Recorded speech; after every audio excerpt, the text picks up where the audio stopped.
వివాహేతర సంబంధం వివాహేతరంగా ఇద్దరు అంటే పెళ్ళైన స్త్రీ, పెళ్ళైన ఓ పురుషుడు అంటే ఇద్దరు మేజర్‌లు, పెళ్ళైన మేజర్‌లు ఒకరికొకరు పరస్పరం ఇష్టంగా శృంగారంలో పాల్గొంటే అదసలు నేరమే కాదు అని హైకోర్టు సంచలన తీర్పునైతే ఇచ్చింది. అసలు ఇది ఎందుకిచ్చింది, ఏంటి అనేది మాట్లాడుకుంటే, మన భారతీయ వివాహ వ్యవస్థ అనేది నిజంగా చాలా పురాతనమైనది. అండ్ ఇంకా హిందూ వివాహ ఆహ్, వ్యవస్థ అనేది మాత్రం ఇంక చెప్పలేనంత ఇది. హిందూ అనే కాదు, ఆహ్, క్రిస్టియన్ పెళ్ళైనా, ఈవెన్ ముస్లిం వాళ్ళ పెళ్ళైనా చాలా గ్రాండ్‌గానే చేసుకుంటారు.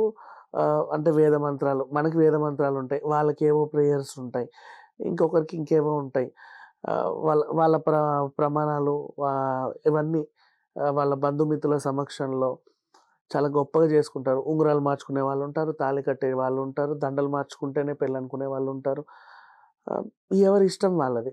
సో, ఇట్లా ఆహ్, చాలా గ్రాండ్‌గా పెళ్లి చేసుకుంటారు. బాగా ఖర్చు పెడతారు. అందరిని పిలిచి భోజనాలు పెడతారు. పెళ్లి నగలని, పెళ్లి బట్టలని, షాపింగ్‌లని ఇన్ని చేసుకుంటారు. కొంతమంది పెళ్లి హడావిడి కనీసం 2 నెలలైనా అయిపోదు. ప్రీ వెడ్డింగ్ షూట్ నుంచి మొదలుపెట్టుకుంటే మధ్యలో ఇంకా చాలా చాలా ఉంటాయి. ఇంకా సంగీత్‌కి ఒక ఫంక్షను, సెపరేట్ బ్యాచలర్ పార్టీకి ఒక ఫంక్షను, హల్దీకో ఈవెంట్, మెహందీకో ఈవెంట్, వరమాలకో ఈవెంట్. హ్మ్. అండ్ ముందు ఎంగేజ్‌మెంట్, రింగ్ సెరమనీ ఒక ఈవెంట్. అన్నీ ఒకటి కాదు, 2 కాదు, బోలెడన్ని. చివరికి ఈ మధ్య కాలంలో 7 అడుగులను గూడా ఒక ఈవెంట్ లాగా ప్రతీదీ డిఫరెంట్‌గా ప్లాన్ జేస్తున్నారు. తర్వాత మళ్ళీ గ్రాండ్‌గా రిసెప్షన్. ఇప్పుడు ఇంకా మొన్న అంబానీల పె ప్రీ వెడ్డింగ్ ఫంక్షన్ చూస్తే ఓహ్ మై గాడ్ అనిపిచ్చింది. అసలు పెళ్లి గూడా అంత గ్రాండ్‌గా ఎవరు చేసుకోరు. ఇప్పుడు నెక్స్ట్ పెళ్లి ఇంకా గ్రాండ్‌గా అవుతదని జెప్తున్నారు.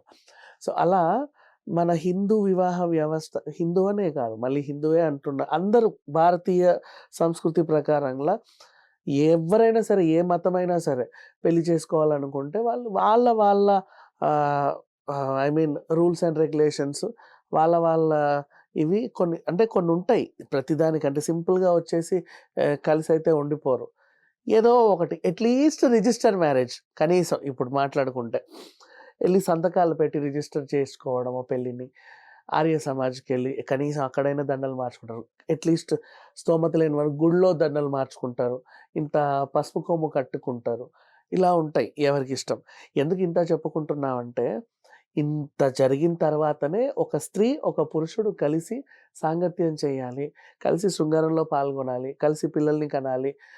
వాళ్ళకంటూ ఒక కొత్త జీవితం మొదలవ్వాలి అనే ఒక రూల్ ఉంటది. ఇది లేకుండా చాలా సింపుల్‌గా ఏ హోటల్ రూమ్‌లోనో కలుసుకొని వాళ్ళేదో చేసుకుంటే దాన్ని ఎప్పుడు వ్యభిచారం కిందనో, ఇంకో రకమైన నేరం కిందనో, వివాహేతర సంబంధమనో ఇలా నేరంగా భావించేవాళ్ళు. అయితే ఈ రాజస్థాన్ కోర్ట్ ఈ తీర్పునైతే ఇచ్చింది. వివాహేతర శృంగారం నేరం కాదు అని. ఎందుకిచ్చింది అంటే, ఈ మధ్య కాలంలో అప్పుడు ఒక హస్బెండ్ మా ఆవిడని ముగ్గురు కిడ్నాప్ చేశారండి అని కేస్ పెట్టాడు. ఆ కేసు కోర్టుకు రాగా ఈవిడేం సమాధానం చెప్పిందంటే, నన్నెవరు కిడ్నాప్ చేయలేదండి. నేను వాళ్ళతో గత కొంతకాలంగా వివాహేతర సంబంధాన్ని కొనసాగిస్తున్నాను. ఇష్టపూర్వకంగానే నేను వాళ్ళతో వెళ్ళాను అని ఆవిడ చెప్పింది.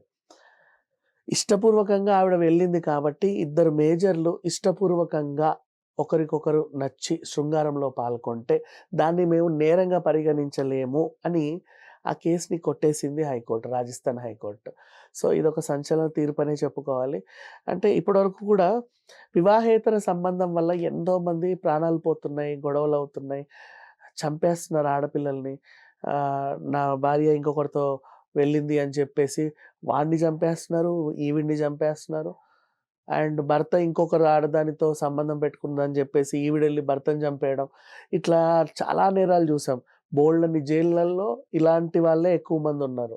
కానీ ఇప్పుడు రాజస్థాన్ హైకోర్ట్ ఇచ్చిన తీర్పుతో ఏమైందంటే, ఇప్పుడు దీనివల్ల ఆహ్, డిఫికల్టీసో వాళ్ళకి ఆ డిఫికల్టీ అనిపిస్తదో లేదో మనకు తెలీదు గానీ, ఇప్పుడు వ్యభిచారం నేరం గాదు అన్నట్టయిపోయింది. ఇప్పుడు ఏదన్నా హోటల్‌లో ఇద్దరు దొరికారనుకోండి, మేమిద్దరం ఇష్టపూర్వకంగానే ఒకరికొకరం ఈ సంబంధం పెట్టుకున్నాము అంటే వాళ్ళనొదిలేయాలి. అది నేరం కాదు.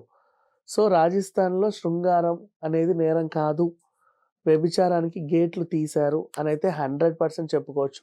ఇది అంటే ఇప్పుడు వీళ్ళిచ్చిన తీర్పు ఒకదానికి వర్తిస్తే ప్యారలల్‌గా ఇంకో వైపు నుంచి నేరాలు గూడా చాలా పెరిగే అవకాశం ఉంది. ఎవరికిష్టం వచ్చినట్టు వాళ్ళు గదుల్లోకెళ్తారు. ఎవరిష్టం వచ్చిన పెళ్ళాంతో వాళ్ళు ఎంజాయ్ జేస్తారు. ఎలా పడితే అలా ఉంటారు. అడిగితే మేమిద్దరం ఇష్టపూర్వకంగానే కలిసాము అని ఒక మాట చెబితే వాళ్ళని ఇంక అరెస్ట్ చేయడానికి కూడా లేదు. సో, మరి ఈ తీర్పు ఇంకెన్ని మీన్స్ వివాదాలకు కారణమవుతుందనేది త్వరలో కనుక్కుందాం. వేచి చూద్దాం. Thank you so much.